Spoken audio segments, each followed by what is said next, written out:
Bismillahirrahmanirrahim. Assalamu alaikum. Today we are going to talk about a topic that is endurance training. Actually इस topic को बनाने का मकसद ये है कि काफ़ी ऐसे स्टूडेंट्स होते हैं जिनको एक तो सबसे पहले तो ये टॉपिक को समझने में काफ़ी ज़्यादा डिफ़िकल्टी आती है, और दूसरा ये टॉपिक जो है ये काफ़ी ज़्यादा इम्पोर्टेंट है हमारी क्लिनिकल प्रैक्टिस के लिए भी। और जो हमारे जैसे जैसे एजिंग होती है या वो पीपल जो जिनको कोई भी डिकंडीशनिंग होती है, फॉर एग्जांपल कोई भी सर्जरी के बाद या किसी भी प्रॉब्लम की वजह से वो बेड रेस्ट करते हैं, या वो लोग जो स्पोर्ट्स एक्टिविटी में पार्टिसिपेट करते हैं, उनके लिए एंड्योरेंस ट्रेनिंग काफ़ी ज़्यादा ज़रूरी होती है। तो एंड्योरेंस ट्रेनिंग में एक्चुअली हमारा टारगेट क्या होता है, हम करते क्या हैं।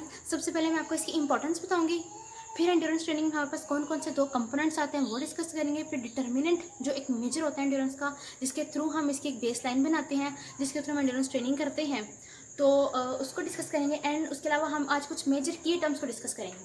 तो सबसे पहले अगर हम बात करूँ मैं इंपॉर्टेंस की कि एंड्योरेंस ट्रेनिंग की इंपॉर्टेंस क्या है, तो जो हमारे पास एंड्योरेंस ट्रेनिंग है इसमें हम टारगेट करते हैं एरोबिक सिस्टम को। किसको? एरोबिक सिस्टम को। इसमें हम टारगेट करते हैं अपने एरोबिक सिस्टम को।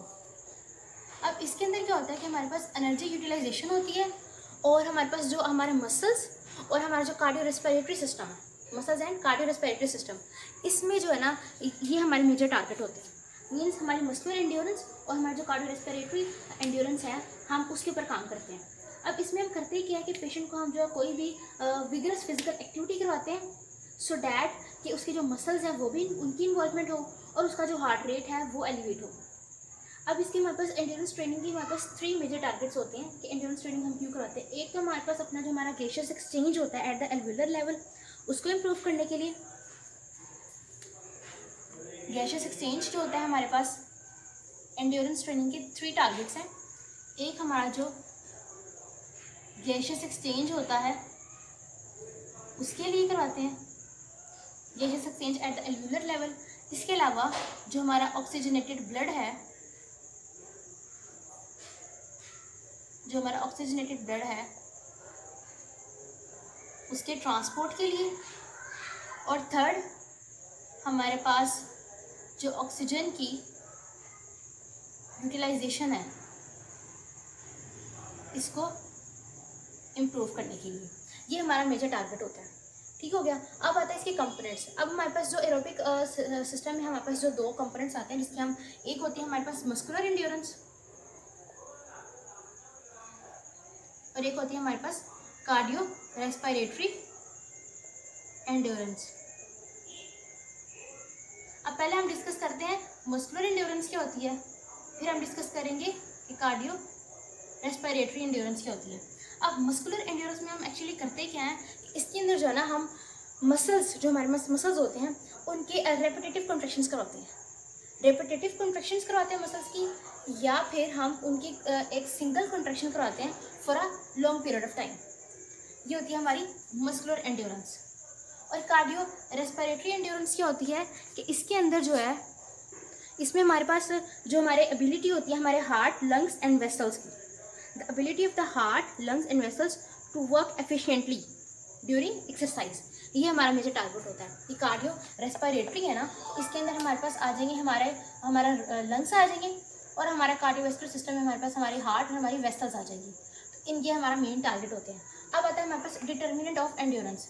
अब जो एंड्योरेंस के VO2 मैक्स, अब हमारे पास एक्चुअली VO2 मैक्स हमारे पास डिटर्मिनेंट होता है कि जिसके थ्रू हम एंड्योरेंस, जो हमने पेशेंट को एक्सरसाइज करवानी होती है, एंड्योरेंस ट्रेनिंग का प्रोटोकॉल बनाना होता है, प्रोग्राम बनाना होता है, उसमें हम VO2 मैक्स को चेक करते हैं। लेकिन क्योंकि VO2 मैक्स को क्लिनिकल सेटिंग में चेक करना जो है वो इतना पॉसिबल नहीं होता हमारे लिए, तो इसकी वजह से हम क्या करते हैं, हम जो है वो पेशेंट का जो हार्ट रेट, जो पेशेंट का हार्ट रेट है वो चेक करते हैं। ठीक हो गया, क्योंकि हार्ट रेट को जो है हम इजीली चेक कर सकते हैं। अब हार्ट रेट को हम किस तरह चेक करेंगे, कौन कौन सा हार्ट रेट होता है, resting heart rate, maximum heart rate, वो हम जो अपने नेक्स्ट वीडियो में डिस्कस करेंगे। अच्छा, डिटर्मिनेंट ऑफ एंड्योरेंस हो गए। अब हम जो कुछ इंपॉर्टेंट की टर्म्स हैं वो डिस्कस कर लेते हैं। सो जो हमारी इंपॉर्टेंट की टर्म्स है उसमें आ जाता है हमारे पास VO2 max, physical fitness, exercise, deconditioning and myocardial oxygen consumption. So जो हमारे पास सबसे पहले हम देख लेते हैं मैक्सिमम ऑक्सीजन कंजप्शन, हमारा VO2 मैक्स। अब जो VO2 max है ये होता क्या है, VO2 max क्या होता है कि हम जब भी कोई भी एक्सरसाइज करते हैं ड्यूरिंग द एक्सरसाइज, तो हम जितनी भी ऑक्सीजन को कंज्यूम करते हैं ना, जैसे कि इसकी डेफिनेशन बता रही है कि maximum oxygen, VO2 max means maximum oxygen consumption, mean हम मैक्सिमम जितनी भी ऑक्सीजन जो है वो कंज्यूम करते हैं ड्यूरिंग एक्सरसाइज, वो होता है हमारे पास हमारा VO2 max। और इसको हम मेजर किस में करते हैं, मिलीलीटर पर kg पर मिनट में, मिलीलीटर पर kg पर मिनट। अब हमारे पास जो VO2 max है ये एक्चुअली डिपेंड करती है कुछ फैक्टर्स के ऊपर। अब वो फैक्टर्स कौन कौन से हैं, उसमें रहता है हमारे पास ट्रांसपोर्ट ऑफ ऑक्सीजन, हमारा ट्रांसपोर्ट ऑफ ऑक्सीजन, इसके अलावा हमारी ऑक्सीजन बाइंडिंग कैपेसिटी, एक तो हो गया हमारे पास ऑक्सीजन का ट्रांसपोर्ट और एक होगी ऑक्सीजन की बाइंडिंग कैपेसिटी। इसके अलावा हमारा कार्डिक फंक्शन,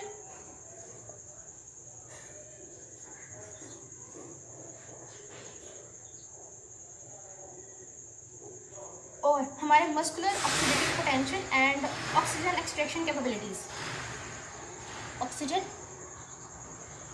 एक्सट्रैक्शन कैपेबिलिटीज। ठीक हो गया, मीन्स ये फैक्टर है जिसमें हमारे पास जो हमारी जो मैक्सिमम ऑक्सीजन कंजप्शन है, जो हम मैक्सिमम ऑक्सीजन कंज्यूम करते हैं ड्यूरिंग एक्सरसाइज, ये इन फैक्टर्स पर डिपेंड करती हैं। मीन अगर किसी पेशेंट का जो ट्रांसपोर्ट है उसमें कोई ट्रांसपोर्ट ऑफ ऑक्सीजन में कोई प्रॉब्लम है, या जो उसकी ऑक्सीजन बाइंडिंग कैपेसिटी है वो ठीक नहीं है, या उसका हार्ट फंक्शन ठीक नहीं है, या ऑक्सीजन जो हमारे पास ऑक्सीजन एक्सट्रैक्शन कैपेबिलिटीज़ हैं वो ठीक नहीं है, तो पेशेंट को जो है VO2 max जो है वो नॉर्मल नहीं होगा। ठीक हो गया। तो अब इसके अलावा जो नेक्स्ट है वो आता है हमारे पास फिजिकल फिटनेस।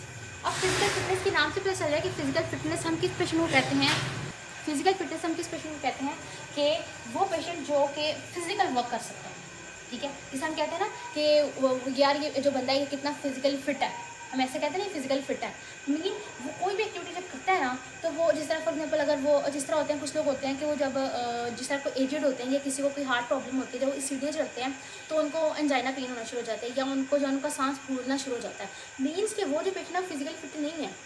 इसी तरह नॉर्मल इंडिविजुअल्स भी हर कोई फिजिकल फिट नहीं होता, वो इजीली अपना फिजिकल वर्क नहीं कर सकते। तो वो पेशेंट्स जो अपना फिजिकल वर्क इजीली कर सकते हैं, फिजिकल वर्क इजीली परफॉर्म कर सकते हैं, वो होता है हमारा फिजिकल फिट। तो फिजिकल फिट की ability to perform physical work. अब ये भी डिपेंड करता है फिजिकल वर्क। फिजिकल वर्क इसमें हमारे पास कौन कौन सी चीज़ें चाहिए होती है, एक तो हमारा कार्डियो रेस्पिरेटरी फंक्शन, और दूसरा हमारा मसल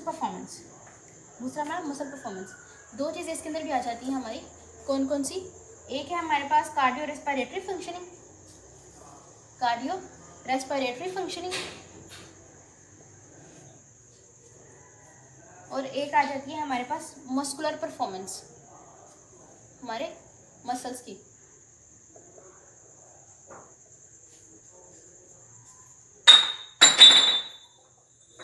अब हम डिस्कस कर लेते हैं नेक्स्ट टॉपिक जो हमारे पास है एक्सरसाइज। अब नेक्स्ट पॉइंट है एक्सरसाइज। हम वैसे तो कहते हैं कि ये एक्सरसाइज करता है वो, लेकिन एक्सरसाइज एक्चुअली होता क्या, हम किसको एक्सरसाइज कहते हैं।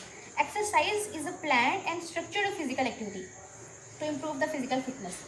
एक्सरसाइज क्या है, planned and structured physical activity, इसे हम कहते हैं एक्सरसाइज। अब नेक्स्ट हम डिस्कस कर लेते हैं डीकंडीशनिंग। अब डीकंडीशनिंग ये होता है, या किसी कोई इंजरी वगैरह हुई तो उस वजह से क्या होता है, वो प्रोलॉन्ग बेड रेस्ट करते हैं। तो प्रोलॉन्ग बेड रेस्ट की वजह से क्या होता है कि उनकी डीकंडीशनिंग हो जाती है।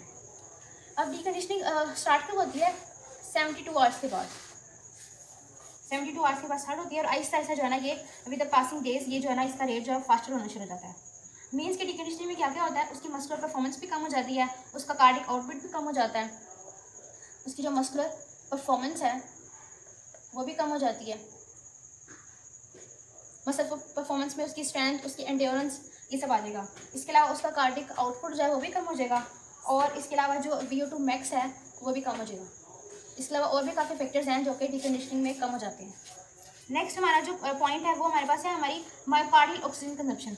ऊपर हमने बात की थी मैक्सिमम ऑक्सीजन कंजप्शन के, जो हमारे मसल्स हैं जो ऑक्सीजन को कंज्यूम करते हैं, यूज़ करते हैं ड्यूरिंग एक्सरसाइज, वो थी हमारी VO2 max। अब मायोकार्डियल ऑक्सीजन कंजप्शन के नाम से पता चल रहा है कि हमारा जो मायोकार्डियम है, हमारा जो हार्ट मसल है, वो जो ऑक्सीजन यूज़ करते हैं, तो oxygen consume by the myocardial muscle उसे कहते हैं मायोकार्डियल ऑक्सीजन कंजप्शन। और इसके अंदर हमारे पास जो डिटर्मिनेंट्स होते हैं वो हमारा heart rate, systolic blood pressure, और इसके अलावा हमारी मायोकार्डियल कंट्रैक्टिलिटी और हमारा आफ्टर लोड, ये सारे फैक्टर्स हैं। और अगर ड्यूरिंग एक्टिविटी अगर ये सारी हमारी डिमांड्स पूरी ना हो, कि किसी का हार्ट रेट अगर प्रॉपर ना हो, या उसका सिस्टोलिक ब्लड प्रेशर प्रॉपर ना हो, या उसकी मायोकार्डियल कंट्रैक्टिलिटी, या उसका जो हमारे पास आफ्टर लोड है ये ना प्रॉपर हो, उसकी वजह से क्या होगा, उसकी मायोकार्डियल ऑक्सीजन कंजप्शन जो है वो अच्छी नहीं होगी और वो अपनी जो एक्टिविटी है वो परफॉर्म नहीं कर पाएगा। अब हम एक नेक्स्ट टॉपिक डिस्कस कर लेते हैं जो हमारे पास है हमारे एनर्जी सिस्टम्स। अब जो एनर्जी सिस्टम्स हैं ये क्या होते हैं, ये हमारे मेटाबॉलिक सिस्टम्स हैं। हमें पता है कि हमारी बॉडी में काफ़ी ज़्यादा मेटाबॉलिक रिएक्शंस होते हैं, काफ़ी बायोकेमिकल रिएक्शंस होते हैं। तो जो भी हमारे पास बायोकेमिकल रिएक्शंस होते हैं उनके अंदर क्या क्या फॉर्मेशन होती है, उसके अंदर हमें पता है हमारा एटीपी प्रोडक्शन होती है, क्योंकि हमें पता है कि हमारे जो सेल्स हैं उनको एटीपी की ज़रूरत होती है। तो जितने भी रिएक्शंस होते हैं उनके अंदर एक तो एटीपी प्रोड्यूस होता है, कार्बन डाइऑक्साइड, और इसके अलावा वाटर, ये हमारे पास है जिनकी प्रोडक्शन होती है। अब हमारे पास 3 सिस्टम्स होते हैं हमारे एनर्जी सिस्टम्स, फॉस्फोजेन, ग्लाइकोलिटिक या फिर एनारोबिक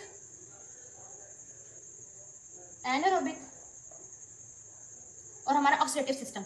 अब भी हमारे पास सबसे पहले जब भी हम कोई भी एक्टिविटी स्टार्ट करते हैं ना, कोई भी काम शुरू करते हैं, तो कौन सा सिस्टम सबसे पहले एक्टिव होता है, वो होता है हमारा फॉस्फोजेन सिस्टम। तो हमारे पास जो फॉस्फोजेन सिस्टम है, जब भी हमने कोई शॉर्ट या कोई क्विक एक्टिविटी करनी है ना, उसके अंदर हमारे पास जो है हमारा जो फॉस्फोजेन सिस्टम है ये एक्टिव हो जाएगा। और ये जो हमारे पास हमारे जो फर्स्ट 30 सेकेंड्स होते हैं ना, फर्स्ट 30 सेकेंड्स, उसके अंदर हमारे पास जो सिस्टम है ये हमारा एक्टिव होता है। उसके बाद 30 सेकंड के बाद हमारे पास एक नेक्स्ट सिस्टम है जो आ जाता है हमारे पास ग्लाइकोलिटिक सिस्टम। जो ग्लाइकोलिटिक सिस्टम है ये मॉडरेट इंटेंसिटी में होता है। वो हमने बात की थी फॉस्फोजेन शॉर्ट एक्टिविटी के लिए, और जो ग्लाइकोलिटिक है ये होता है मॉडरेट इंटेंसिटी एक्सरसाइज के लिए, मॉडरेट या सीवियर। और ये कितनी देर के लिए होता है, ये होता है 30 सेकेंड्स टू 90 सेकेंड्स। ठीक, जो हमारे पास नेक्स्ट जो थर्ड है वो हमारे पास है हमारा oxidative system, oxidative energy system. जो ऑक्सीडेटिव एनर्जी सिस्टम है, अब ये जो है ना सेकंड जो है ना मिनट के बाद, सेकंड मिनट के बाद जो है ना ये एक्टिव हो जाता है। सेकंड मिनट के बाद जो है हमारा ये जो सिस्टम है ये एक्टिव हो जाता है। ठीक हो गया। और जो ऑक्सीडेटिव सिस्टम है सेकंड मिनट के बाद ये जो हमारे दूसरे सिस्टम है ग्लाइकोलिटिक, हमारा जो फॉस्फोजेन सिस्टम है इसको जो है प्रीडोमिनेट कर लेता है, ठीक है, after second minute of exercise. तो ये हमारे पास थे energy systems. So that's all. So आज हमने जो डिस्कस किया वो कौन कौन सी बातें हमने डिस्कस की। सबसे पहले हमने देखा कि एंड्योरेंस ट्रेनिंग होती क्या है, जिसमें हम बात की कि हम टारगेट करते हैं एरोबिक सिस्टम को। फिर हमने बात की थी 2 टाइप्स की, कि इसमें कार्डियोरेस्पिरेटरी एंड्योरेंस और मस्कुलर एंड्योरेंस आती है। फिर हमने बात की थी डिटर्मिनेंट ऑफ एंड्योरेंस की, जिसमें हम VO2 मैक्स और हार्ट रेट का डिटर्मिनेंट लेते हैं। फिर हमने कुछ की टर्म्स डिस्कस की, और लास्ट में हमने डिस्कस किया हमारे एनर्जी सिस्टम्स। सो इसके अंदर अगर आपको कोई भी कन्फ्यूजन है, कोई भी क्वेरी है, तो आप नीचे कमेंट बॉक्स में लिख दीजिएगा। Thank you so much.